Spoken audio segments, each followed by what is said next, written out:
¿Qué tal, mis queridos alumnos? Bienvenidos a su curso de Teoría y Política Económica bajo el formato virtual. En esta oportunidad vamos a estar conversando acerca de la unidad número 3, la macroeconomía. En esta unidad me van a ver muy entusiasmada, van a percibir que me comporto de una forma muy dinámica cuando enseño este tema, porque la disciplina de la macroeconomía es mi pasión. He tenido la gran suerte de trabajar con variables macroeconómicas desde el segundo año de mi carrera, por allá en el año 1988, cuando empecé a trabajar en el Banco Central de Venezuela, y hasta el día de hoy llevo un registro de las principales variables macroeconómicas de Venezuela. Es de verdad muy interesante el poder conocer una metodología que te permite saber con un conjunto de datos cuál es la salud de la economía del país en el que estás. No importa el país en el que te encuentres, la macroeconomía tiene toda una metodología que permite calcular variables bajo una misma forma y por lo tanto permite compararlas. Por eso es que se puede comparar variables como el crecimiento económico, la producción de bienes y servicios, el tipo de cambio, la tasa de interés. Todo esto está concatenado bajo una teoría económica que permite ver cómo se comporta la economía en su conjunto. Precisamente, nosotros decíamos en la primera clase que con esta materia o esta parte de la materia, ustedes van a saber desenvolverse en el contexto socioeconómico que les toca, no solo como en su área de profesión, sino como individuos, ¿ok? Y estas herramientas que van a adquirir aquí las van a poder utilizar, no importa dónde estén, ¿ok? Así que bienvenidos a esta fascinante área, mucha atención con esto y nada, comencemos. La unidad número 3 de la macroeconomía se ven dos temas. Un primer tema que es la aproximación a la macroeconomía, donde se hace un esquema bien completo, o mejor dicho, una presentación bien completa de lo que es la macroeconomía. De verdad que lo que aprendan allí va a ser una esencia muy, muy completa de lo que es esta disciplina. Y luego de eso vamos a ver el tema número 2 es PIB, empleo y precio. Realmente el tema número 2 de PIB, empleo y precio, sí lo vamos a ver más someramente, porque allí ya realmente es para alguien que desea saber con mayor detenimiento cómo se calculan las variables macroeconómicas. Y mi objetivo realmente es no que aprendan cómo se calculan las variables económicas, porque no lo van a hacer, sino cómo se interpretan, cómo se hace el análisis macroeconómico. Y entonces, allí sí vamos a hacer mucho énfasis, ¿sí? Entonces, repito, empezamos con este tema número 1, aproximación a la macroeconomía. Y para ver este tema, vamos a trabajar con el siguiente contenido. Concepto de macroeconomía, nacimiento de la macroeconomía, el modelo que se llama flujo circular de la renta, ¿ok? En ese modelo de flujo circular de la renta, ¿qué papel cumple el Estado, el sector financiero y el sector externo? Luego vamos a ver la parte de política económica, los objetivos de la macroeconomía, conflicto que hay entre objetivos y después vamos a hacer una exposición detallada de cuál es el desempeño que han tenido las variables macroeconómicas en la economía venezolana. Aquí en esta presentación tienen dos anexos muy importantes. Uno es un glosario de términos que me interesa que lo empiecen a ver desde ahorita porque es importante para que puedan interpretar la economía, que sepan el concepto de las variables, que vayan adquiriendo ese lenguaje. Así que desde esta primera semana que estamos viendo este tema, por favor empiecen a leer y releer esos conceptos porque es tanto el peso que le doy a ello que en el segundo parcial 5 puntos del segundo parcial son preguntas de complementación de conceptos de variables macroeconómicas. ¿Ok? Entonces, como siempre, déjense guiar de mis instrucciones para que vean que todo se les va a hacer bastante agradable y bastante sencillo. Aquí, digamos que las gráficas son más amigables, ¿verdad? Que hay menos teoría densa, dura, como en microeconomía, así que hay muchos estudiantes de derecho que les suele gustar más la macroeconomía que la microeconomía. ya es elección de cada quien. El segundo anexo va a ser muy importante también que se lo lean y también va a ser objeto de examen porque es la gran crisis del capitalismo que ocurrió en los años 30 y que se conoce con el nombre de la Gran Depresión. ¿Okay? Entonces, en esta primera entrega seguramente vamos a abordar los primeros 4 puntos. Entonces, empecemos con el concepto. Macroeconomía. Se ocupa de estudiar la economía en su conjunto. Hace énfasis en las consecuencias globales de las acciones económicas individuales, de manera tal que el interés de esta disciplina está en calcular y evaluar variables agregadas y establecer las acciones que pueden adoptar las autoridades económicas de un país. Estamos hablando del presidente del Banco Central o de los ministros de Economía y Finanzas para mejorar resultados macroeconómicos. Quiere decir que la macroeconomía, en resumen, estudia las tendencias agregadas de una economía. Ya vamos a conocer con detalle de qué se trata eso de agregadas. Es bueno siempre mantener el hilo con la microeconomía, es decir, para enseñar macroeconomía, lo recomendable es partir de la microeconomía, disciplina que estudia el comportamiento de los individuos y los mercados en los que estos operan, que justamente fue lo que hicimos en la unidad número 2. ¿Okay? Entonces, hablemos del nacimiento de la macroeconomía. Fíjense, para los profesores Sash y Larraín, la macroeconomía se convierte en una auténtica disciplina en la primera parte del siglo XX, como consecuencia de 3 hechos que en la mente de uno de los economistas más brillantes, como es o como fue John Maynard Keynes, el cual estuvo en este mundo terrenal desde 1883 hasta 1946, resultó en un nuevo marco teórico para entender a la economía como un todo. Su obra se titula Teoría General del Empleo, el Interés y el Dinero y fue publicada en 1936. ¿Okay? En los siglos XVIII y XIX, ya otros economistas habían establecido relaciones macroeconómicas muy importantes. Tal es el caso de los economistas David Hume, por ejemplo, que fue quien estudió la relación de la balanza de pago con la oferta monetaria y los precios, o como es el caso de una muy importante teoría macroeconómica, que es la teoría cuantitativa del dinero, que empieza con los trabajos de John Bodin en 1568. Entonces, como ven, no es que la economía arranca de la nada en el siglo XX. Ya habían preceptos importantes antes de esta fecha, pero es la obra de Keynes definitivamente la que da todo ese marco teórico estructural que permite trabajarla como una disciplina completa. ¿Ok? ¿Cuáles son los 3 hechos que permiten el desarrollo de la macroeconomía? El primero, que los economistas comienzan a recopilar y sistematizar datos agregados. ¿Qué es estos datos agregados? Que en vez de evaluar la demanda de mercado por mercado, se empieza a graficar y se empieza a cuantificar la suma de todas las demandas. Que en vez de cuantificar solo la producción de unas determinadas empresas, empiezan a agregarse en un solo indicador la producción total de bienes y servicios de una economía. ¿Okay? Otra cosa muy importante que justamente se destaca por el hecho de empezar a hacer esta recopilación de datos es que se identifican los ciclos económicos. Y finalmente, el tercer acontecimiento histórico es la Gran Depresión de los años 30. Entonces, veamos cómo estos 3 hechos llevan al nacimiento de la macroeconomía. Empecemos con el primero. Los economistas comienzan a recopilar y sistematizar datos agregados. Los economistas empiezan a desarrollar una metodología que luego se conocería como cuentas nacionales para calcular variables agregadas como el PIB, el consumo, la inversión, la balanza comercial. ¿Okay? Se crea en Estados Unidos el National Bureau of Economic Research en los años 20.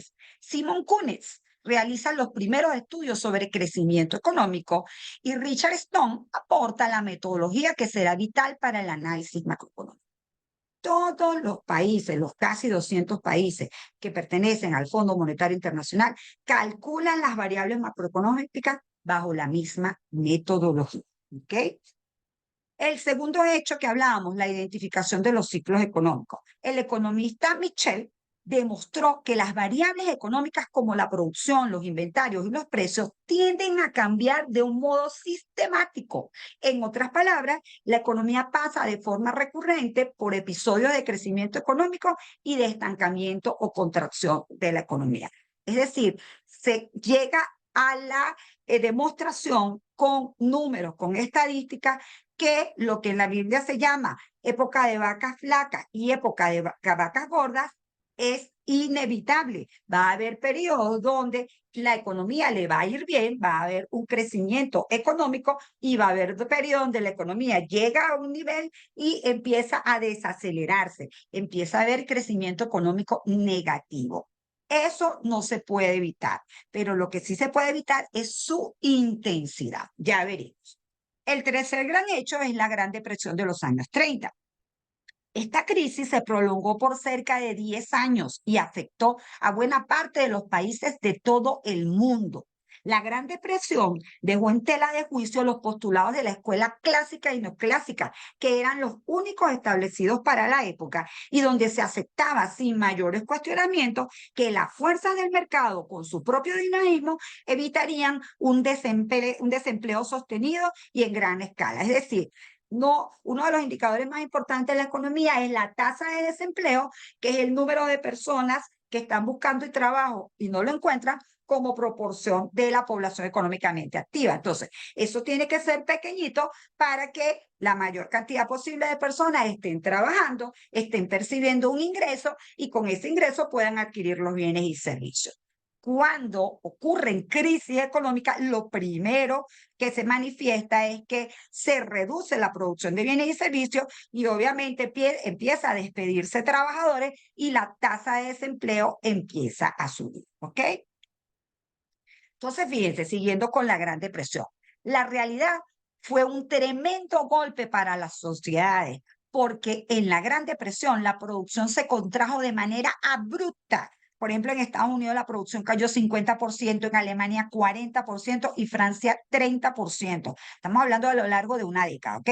El desempleo, es decir, estas personas que buscan trabajo y no lo encuentran, alcanzó niveles verdaderamente trágicos y hubo deflación. ¿Qué significa deflación? En vez de un aumento continuo y generalizado de los precios, la deflación es una reducción de los precios. Y para quien crea que una reducción de los precios, del nivel general de precios, puede ser algo bueno, les comento que es bastante más grave que una inflación moderada.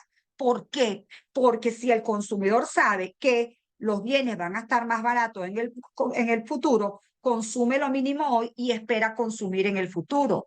Del lado del productor, el productor asume unos costos hoy y cuando va a vender el producto le puede generar inclusive márgenes negativos, con lo cual se paraliza totalmente la producción. Entonces las depresiones son muy, muy graves. Las deflaciones, perdón, son muy, pero muy graves, ¿ok?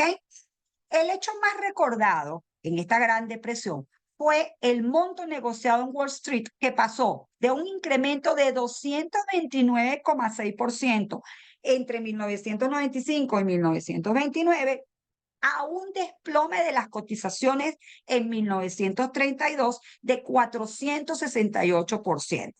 Es muy conocido en la información financiera que aparece en la prensa o en cualquier medio de comunicación, el indicador Dow Jones, que es un indicador de cómo se mueven las acciones en la bolsa de Nueva York. ¿Okay? Y ese indicador, cuando está funcionando muy bien, es porque a la economía le está yendo muy bien y los agentes económicos tienen buenas expectativas. Es el famoso toro que aparece allí en Wall Street, en Nueva York. ¿Ok? Muy bien. Dos, la crisis social trajo consecuencias terribles en el terreno de la política, ya que muchos gobiernos democráticos fueron derrocados y reemplazados por gobiernos fascistas. Es el caso de Alemania e Italia, pues que estamos hablando de los años 30, toda esa década de los 30, y terminó por desatar la Segunda Guerra Mundial.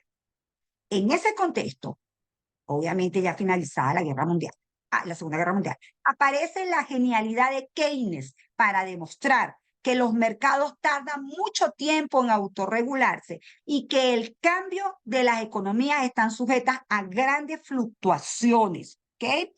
Que se pueden explicar en parte por los vuelcos entre optimismo y pesimismo por los que pasan los consumidores y productores. Lo que se necesita entonces es que haya intervención del gobierno para que aplique políticas de estabilización a fin de contrarrestar esa situación. Eso fue una auténtica revolución en ese momento. ¿Por qué? Porque los clásicos decían que la economía se autorregulaba, era mejor dejar que los agentes económicos tomaran sus decisiones y que los mercados entonces iban a llegar al equilibrio y con el equilibrio la eficiencia y inclusive los clásicos hablaban de que se podía llegar a pleno empleo. ¿Qué deja en evidencia la gran crisis de los años 30? Que ese ajuste puede tardar muchísimo y como decía Keynes, en el corto plazo, mientras ese ajuste llega, todos podemos morir esperando que se autorregule. Y entonces Keynes dice, no, hay que tener toda una serie de instrumentos de política económica, toda una serie de manejo de variables que nos permitan darle un empujón a la economía cuando esté cayendo o frenar la economía cuando esté creciendo muy aceleradamente, porque como veremos más adelante, en ambos casos, si es muy acelerada el crecimiento económico, se genera inflación y si es muy, muy fuerte la caída, se genera una recesión y alta tasa de desempleo, ¿ok? Hoy por hoy, ni los postulados clásicos ni los keynesianos perdieron vigencia, ya que permiten explicar estados distintos de la economía. El modelo keynesiano permite explicar muy bien el corto plazo y el modelo clásico permite explicar muy bien el comportamiento de la economía en el largo plazo. Y ahora ambos modelos se compactan o se incluyen dentro de un gran modelo que se llama oferta agregada y demanda agregada. ¿Okay? Así que ese es el estado de las cosas.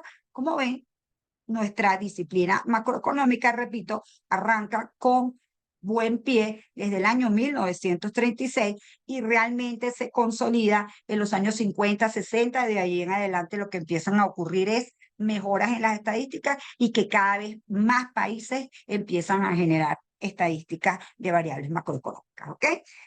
Entonces, hablar de macroeconomía es hablar de variables macroeconómicas.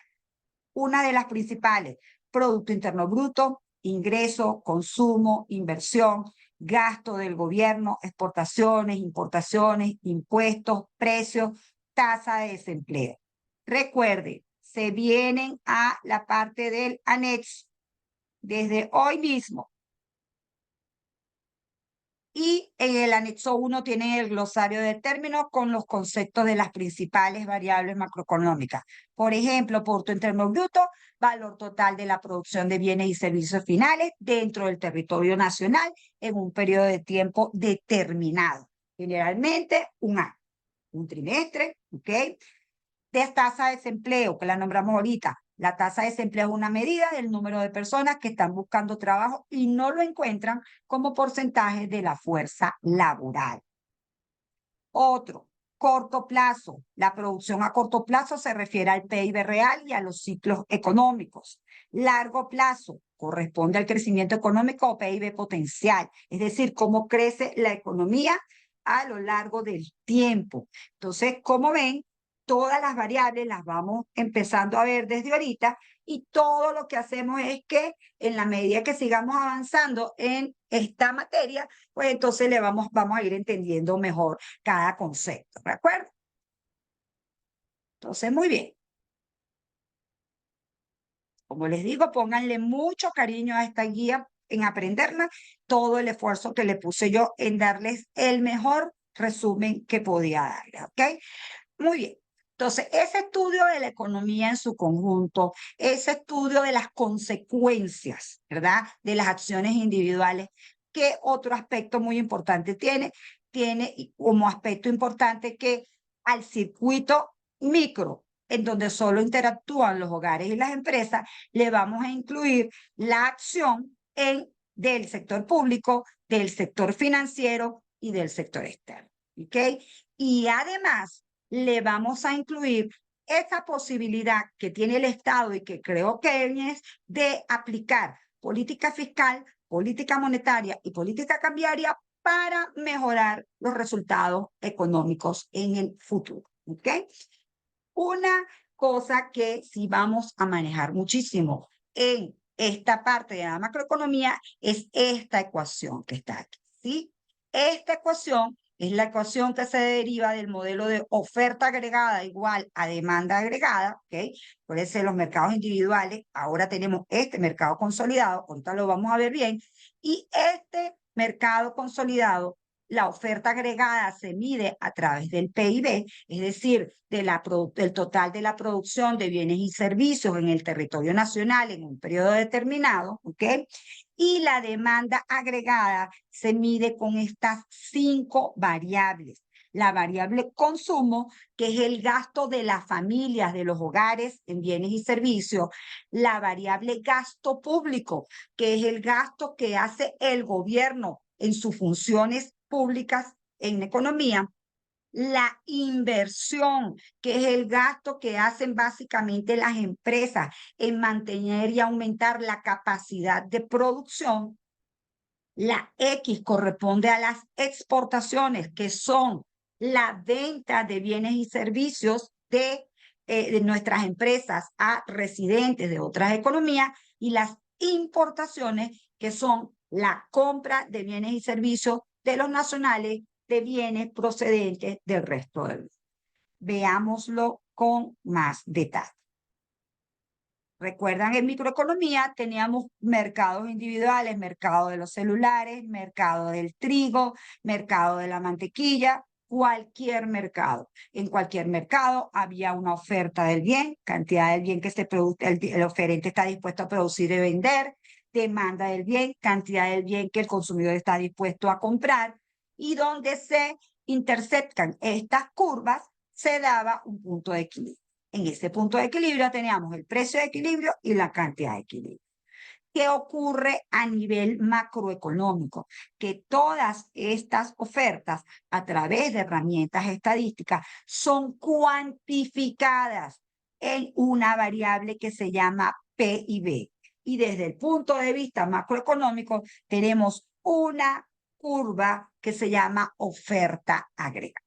Y que, repito, es la producción de bienes y servicios en el territorio nacional. ¿Ok?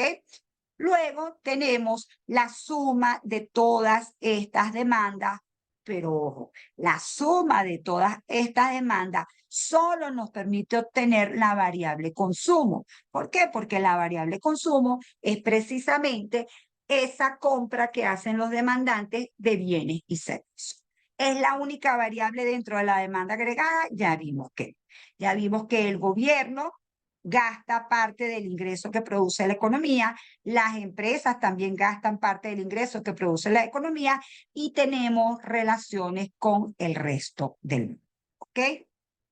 Lo que sí tenemos es que en el punto donde se intersectan esta oferta agregada y esta demanda agregada, vamos a tener una variable importantísima, que es el PIB real. ¿Ok? Y el PIB real es la producción de bienes y servicios en términos reales, es decir, es un indicador de volumen, de realmente cuánto puede estar creciendo la producción de bienes y servicios sin tomar en cuenta el efecto de los precios. ¿Ok? Y además, las otras dos grandes variables que se derivan de aquí son el nivel general de precios, que obviamente no es la suma de todos estos precios porque no se pueden sumar, es un indicador que se calcula a través de un índice, y se puede calcular también el empleo, es decir, la cantidad de personas que están trabajando, ¿verdad? De la población económicamente activa que están ocupadas, y la cantidad de personas que están desocupadas. Como veremos, los tres principales objetivos macroeconómicos tienen que ver con un crecimiento sostenido del PIB, unos niveles de precios, ¿verdad? Que tengan un crecimiento moderado, es decir, que haya un control de la inflación y una baja tasa de desempleo, ¿ok? Finalmente, para no perder de vista lo que es este espectro macroeconómico, aquí les dejo una grafiquita de lo que son los ciclos económicos. Los ciclos económicos se ven principalmente por la fluctuación que tiene esta oferta agregada, ¿ok? Y como les digo, pasa por unos periodos de crecimiento económico, unos periodos de desaceleración económica y así.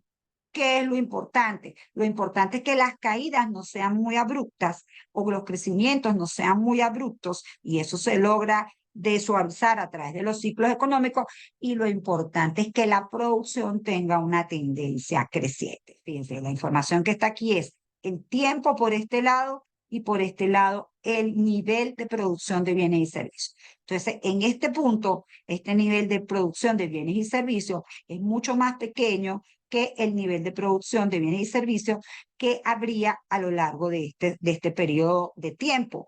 Pero han habido valores que han estado por encima y han habido valores que han estado por debajo. ¿Okay? Entonces, es un primer esbozo de lo que es la macroeconomía. El estudiar la economía en su conjunto, el estudiar las tendencias de las variables agregadas. Teniendo una mejor visión de eso, pues entonces ahora pasemos a ver el modelo sencillo, simplificado de la realidad que nos permite entender cómo se genera y cómo se distribuye el ingreso de la economía. ¿Okay? Ya nosotros en la microeconomía habíamos partido de un esquema básico en el cual solamente estaban las empresas y los hogares. Por eso decíamos, microeconomía es acciones individuales de consumidores y productores y mercados en los que se desempeñan. ¿Cuáles son esos mercados? El mercado de bienes y servicios y el mercado de factores productivos. Como recuerdan, las empresas son las que generan la producción, es decir, son las que generan el ingreso. Ese ingreso va a los hogares y los hogares con ese ingreso, ¿verdad? Pueden comprar los bienes y servicios a las empresas. De manera que hay un doble flujo. ¿Por qué hay un doble flujo?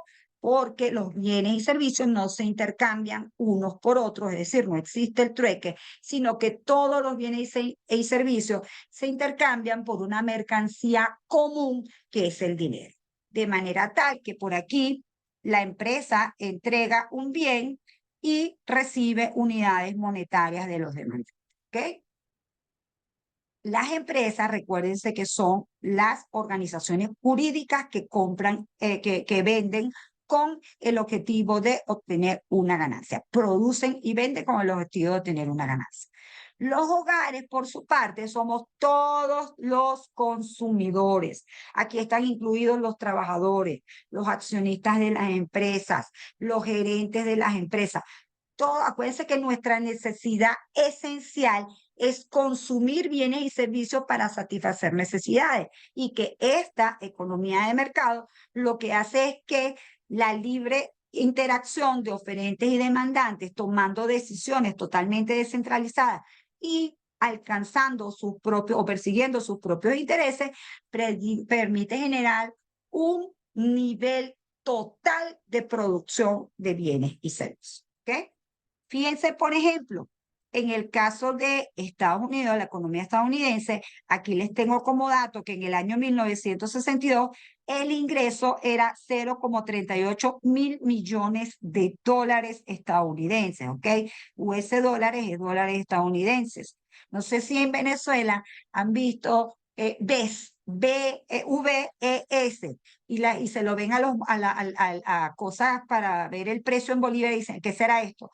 Venezuela y bolívares soberanos, ¿ok? Todo nunca se cambió a bolívares digitales. Es decir, BE de Venezuela y S de bolívares soberanos.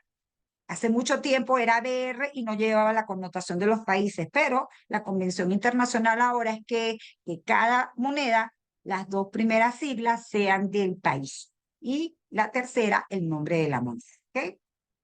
Muy bien, luego de esta pequeña explicación adicional, este fue el ingreso en 1962 y vean cómo para el año 1988 este ingreso pasa a 353 millones de dólares. ¿Qué ocurrió aquí? Lo que ocurrió aquí fue un crecimiento importantísimo de ese ingreso, de esa torta que nos vamos a repartir entre todos. Recuerden ¿cómo se llama? Diagrama de formación y acumulación de capital de Adam Smith. Y recuerden cómo había que combinar capital con mano de obra para crear trabajo productivo y que ese trabajo productivo permitía generar todos los bienes y servicios que necesitaban o permitía generar el dinero que nos llevaba a su vez a poderlo comprar en el resto del mundo. Toda la satisfacción de las necesidades en una comunidad capitalista pasa por generar PIB, pasa por generar ingresos. Y si usted es capaz de pasar de 0,38 a 353, ¿verdad? Eso significa que usted está haciendo crecer la producción. ¿Hay otras variables a tomar en cuenta? Claro que sí. Una es que la población y la otra es la población activa. Entonces, en este ejemplo, fíjense cómo 70 millones de personas que corresponden a la población que está en edad de trabajar son capaces de generar un ingreso de 0,38 mil millones de dólares en el año 62. Estamos hablando de que eso le permite gastar, les permite tener una calidad de vida, comprar bienes y servicios por el orden de 0,36 millones de dólares. ¿Qué ha pasado en el año 88? Recuérdense lo que les enseñé de los ciclos económicos y les dije, aquí hay un año y luego hay otro. Bueno, lo que pasó es que pasó el año 72, 10 años, el año 62, 72, 82, 20 años, y para el año, más de 20 años después, la población activa pasó de 70, perdón, la población total pasó de 180 millones a 247 millones, pero la población activa pasó de 70 a 120 y todas esas personas en una gran medida pudieron ser empleadas, pudieron conseguir empleo. ¿Por qué pudieron conseguir empleo? Porque la economía generó un ingreso de 300,53 mil millones de dólares. ¿Eso qué significa? Eso significa que podían gastar a ese nivel 3,36 millones de dólares. Como veremos, y que sale en el flujo circular de la renta, cuando uno divide el PIB entre la población, le da lo que llamamos el ingreso per cápita, ¿ok? Y ese ingreso per cápita es muy importante porque ese ingreso per cápita nos permite, es una medida de bienestar social.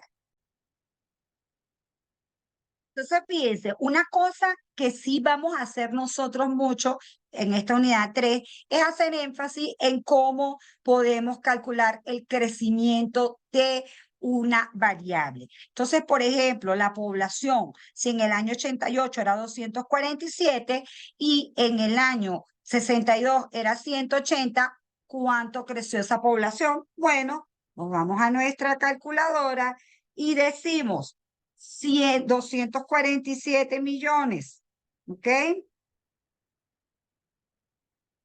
Entre 180 millones por 100 menos 100, resulta que la población creció en 37%. ¿Y cuánto creció el ingreso?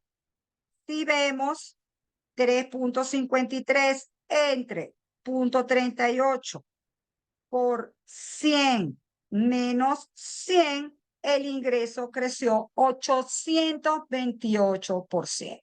Si nosotros calculamos el PIB per cápita de eso, pues el PIB per cápita, que es el PIB entre la población, ¿verdad? Nos va a dar un valor de, vamos a dividir 180, perdón, 180 no, perdón. 0,38 serían algo así como 380 millones de dólares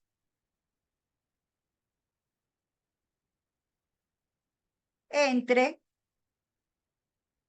180 millones de personas, algo así como 2.111 dólares per cápita por año, ¿ok? En el año 62. Si volvemos a hacer esa cuenta y decimos, ahora es 3, 5, 3.530 entre 247, ahora ese PIB per cápita es 14.291. Entonces, es un crecimiento importantísimo de la torta y eso significa que a cada persona le toca un pastel más grande. Entonces, ¿me entienden la idea? La calidad de vida se basa en esto, en la generación de este Producto Interno. ¿Ok? Entonces, con eso claro, podemos empezar a hablar del flujo circular de la renta, ahora incorporando ese ingreso, ¿verdad? Ese ingreso que es generado, que se genera microeconómicamente y que una parte se consume. ¿Qué pasa con el resto? El resto se ahorra y ese ahorro va al sistema financiero. ¿Qué hace el sistema financiero con ese dinero? O sea, ¿o qué actividad macroeconómica nos interesa a nosotros? ¿Qué hace el sistema financiero con ese dinero? El sistema financiero capta ese ahorro a través de los depósitos y se lo presta a los que están interesados en hacer inversiones. Estas inversiones van a alimentar, van a hacer que año tras año la economía sea capaz de producir más bienes y servicios. ¿Ok? Y en ese circuito hay una importante actuación del sector público que tiene 3 funciones importantísimas. Hay actuación de esta economía con el resto del mundo a través del sector externo y está todo el mundo financiero generado por ese flujo que hay paralelo entre, por un lado, los bienes y servicios y por el otro, el dinero. ¿Ok? Entonces, lo que vamos a hacer ahorita es hablar precisamente de esos actores, esos otros actores, porque se supone que los hogares y las empresas ya los conocemos con mucho detalle con la teoría del productor y la teoría del consumidor. ¿Ok? Vamos con el papel del Estado, el sector público en la economía. El gobierno se define como la unidad institucional o sector de la economía que se caracteriza por cumplir, además de sus responsabilidades en el ámbito político, las siguientes funciones en el ámbito económico. Una, regulación de la actividad económica para evitar los fallos del mercado. 2, redistribución del ingreso y la riqueza para reducir la desigualdad.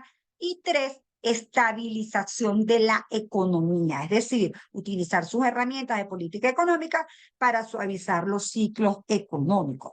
Vamos a verlo en este esquema que está aquí, en el cual se puede apreciar mucho mejor.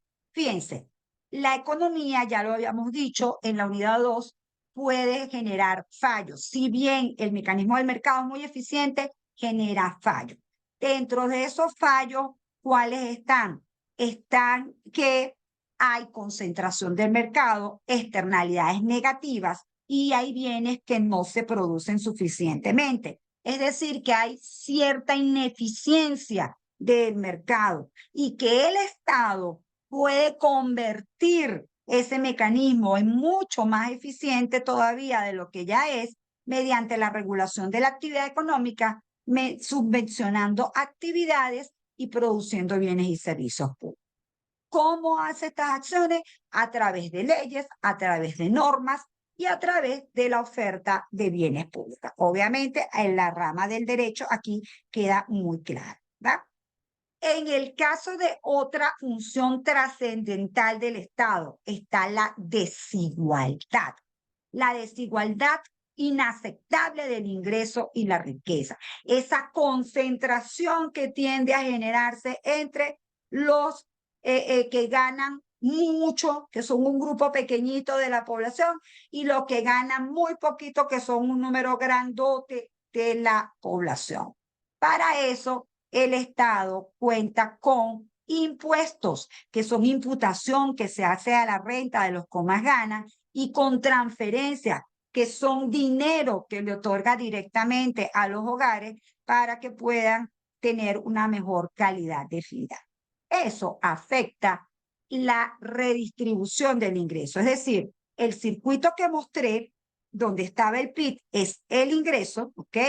Pero si a ese ingreso usted le resta los impuestos que cobra el gobierno y le suma las transferencias que le da a los hogares, dependiendo de la diferencia que haya entre estas dos variables, el ingreso disponible va a tener un determinado monto. Es decir, el pastel que finalmente se reparte va a tener una determinada proporción y eso es lo que se destina una parte al consumo y otra parte a la otra. ¿Ok? Y la tercera cosa muy importante que tiene el Estado como función es que lamentablemente existen los ciclos económicos, lamentablemente la economía puede pasar por etapas de inflación o por etapas de desempleo y bajo crecimiento económico y el Estado debe, a través de la política monetaria, política fiscal y política cambiaria, aplicar sus correctivos de manera de, si hay inflación muy importante, reducir la inflación, si hay recesión o bajo crecimiento económico, impulsar el crecimiento. ¿Okay? Entonces, el profesor Samuelson hace la brillante acepción de decir que la intervención del Estado la podemos ver en las tres E: eficiencia, equidad y estabilidad económica. Eficiencia porque permite mejorar los fallos del mercado, ¿ok? Equidad porque permite mejorar esa desigualdad natural que trae la eficiencia y estabilidad económica porque permite contrarrestar los ciclos económicos, ¿ok? Entonces, esas son las tres funciones en economía que tiene el Estado.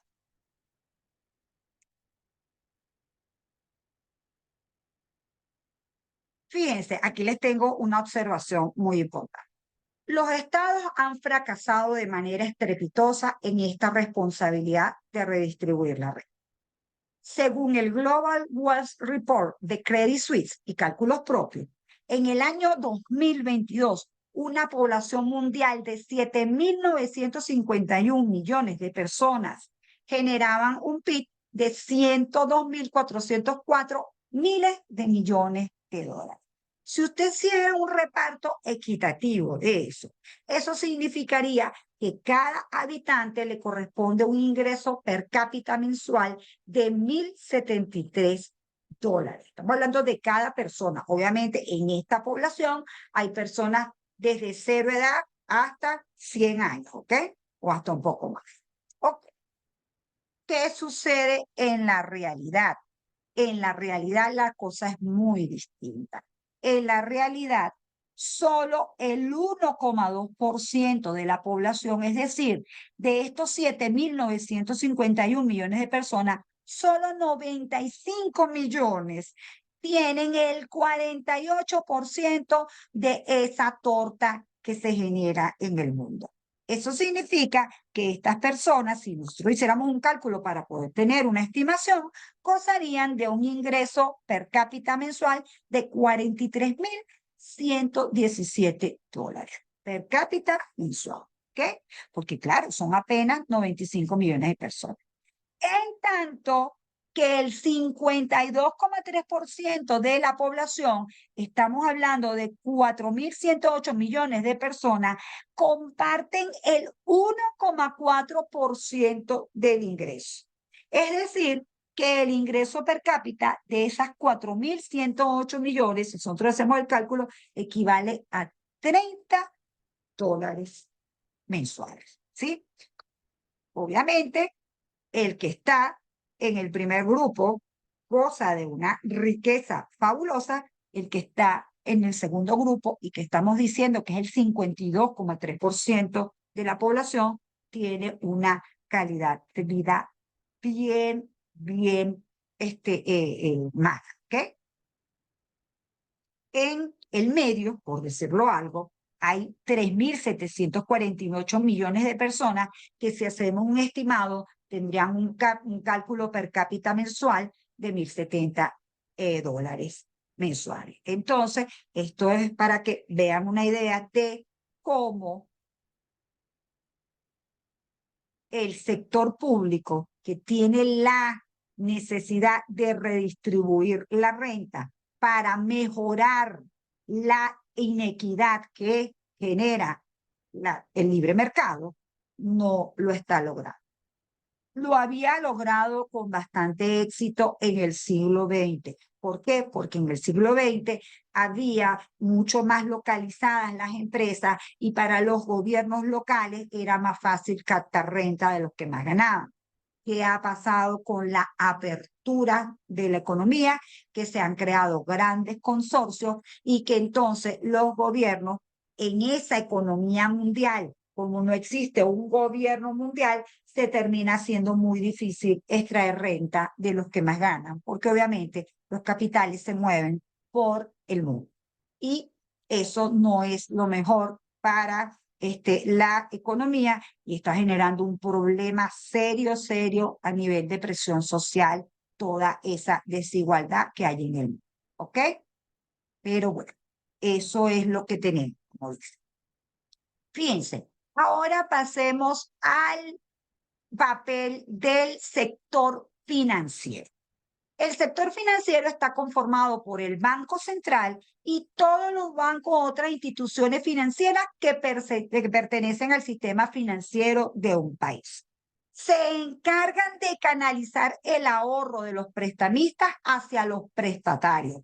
Esto se le conoce como intermediación financiera, lo que les hablaba ya en el circuito económico. Ahorita lo vamos a ver con más detalle. El Banco Central es la autoridad monetaria más importante de un país, entre otras cosas, porque es el único que puede imprimir dinero, esa especial y única mercancía que se utiliza para intercambiarla por los demás bienes y servicios. En la unidad número 4 vamos a ver muy bien el tema del dinero. ¿Okay?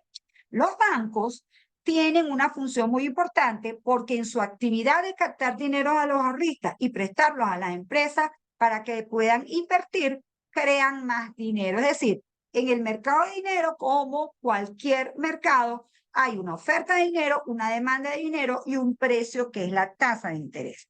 Y los oferentes del dinero son el Banco Central con algo que se llama emisión primaria de dinero y los bancos que reciben depósitos con algo que se denomina emisión secundaria de dinero.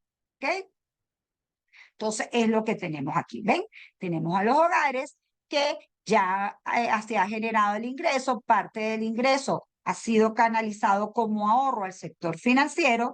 Dentro del sector financiero estamos hablando de no solamente del mercado del dinero, también el mercado de capitales. Pero para la macroeconomía es básicamente importante el mercado del dinero, ¿ok? Y por esta función de intermediación financiera que estamos hablando, que es la que permite la inversión. Como vamos a ver, la inversión es la base del crecimiento continuo de la economía. ¿Ok? Aquí lo explico un poquito. Fíjense, existen dos mercados, el del dinero y el mercado de capital. En el mercado del dinero, la oferta de dinero corresponde a las monedas y billetes en circulación y el dinero que está depositado en los bancos. La demanda a las necesidades de dinero de la población y la tasa de interés es el precio del dinero. En realidad es un precio referencial que representa el costo de oportunidad de tener dinero en vez de cambiarlo por otros activos financieros como los bonos. Todo eso lo vamos a entender mejor en la unidad 4.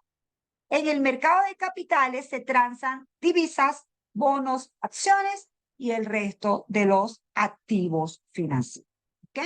Entonces, ya sabemos, del sistema financiero nos interesa que si existe un mercado monetario, que en ese mercado monetario hay una oferta de dinero, una demanda de dinero y que el precio que rige las decisiones allí de los demandantes de dinero es la tasa de interés. ¿Ok? Ahora vamos con el sector externo.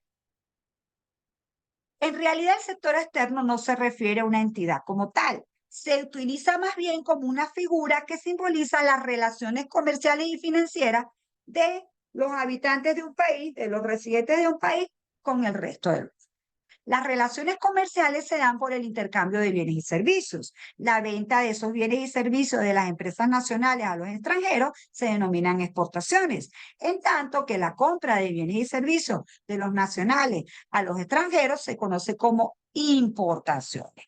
Entre los países también existe movimiento de personas, el turismo, por ejemplo, que se mueven y también pueden moverse por razones de estudio o de trabajo. También hay movimiento de mercancías. Toda la mercancía que se produce se tiene que mover de un país a otro, lo cual genera pago de fletes y pago de seguro. ¿Okay? Las relaciones financieras abarcan el intercambio de activos financieros y pasivos. Los activos financieros más comunes son los depósitos en los bancos extranjeros, la compra de bonos acciones por parte de nacionales y las cuentas por cobrar producto de las exportaciones. Los pasivos se originan por obligaciones contraídas por nacionales en el extranjero. Estamos hablando de cuentas por pagar, créditos de proveedores, entre muchos otros. Las cartas de crédito son un instrumento muy característico del comercio internacional. Importantísimo, las operaciones internacionales se hacen en divisas, es decir, monedas aceptadas internacionalmente como el dólar estadounidense y el euro. En cada economía, la moneda nacional se intercambia por alguna divisa y el precio al que se hace ese intercambio se conoce con el nombre de tipo de cambio. Entonces, si le hacemos un zoom al esquema en el flujo circular de la renta del sector externo, vamos a tener la economía nacional, vamos a tener el resto del mundo, la economía nacional tiene que pagarle al resto del mundo por la compra de bienes y servicios, de factores productivos y de transferencias, ¿verdad? Y por la compra de activos financieros. En el caso del resto del mundo, el resto del mundo tiene que pagarle a la economía nacional por la compra de bienes y servicios, factores productivos y transferencias, ¿ok? Y también si compra y activos financieros a esta economía local. De este lado están las exportaciones, de este lado están las importaciones. ¿Cuál es el precio en este mercado? Que siempre eso va a ser determinante en la mayoría de los mercados. El precio en este mercado es el tipo de cambio. Es decir, usted decide qué exportar o qué importar dependiendo del tipo de cambio que que esté presente en ese momento en la economía. En el mercado financiero, usted decide que si va a ahorrar o si va a prestar dinero, dependiendo de cuál sea la tasa de interés. ¿Ok?